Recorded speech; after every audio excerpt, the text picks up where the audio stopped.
Africa Content TV.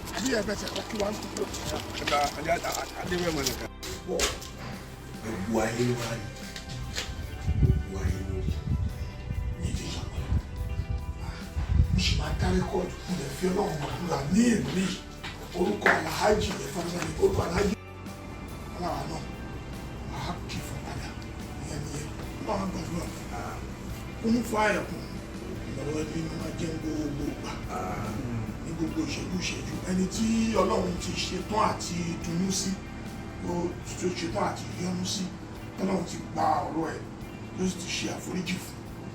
Ọlọ́run máa jẹ́ kí wọ́n máa mú ẹnu ọ̀dọ̀ yín, kọ́ wọ́n máa dára yín máa jẹ àlàáfíà àti àánú Ọlọ́run.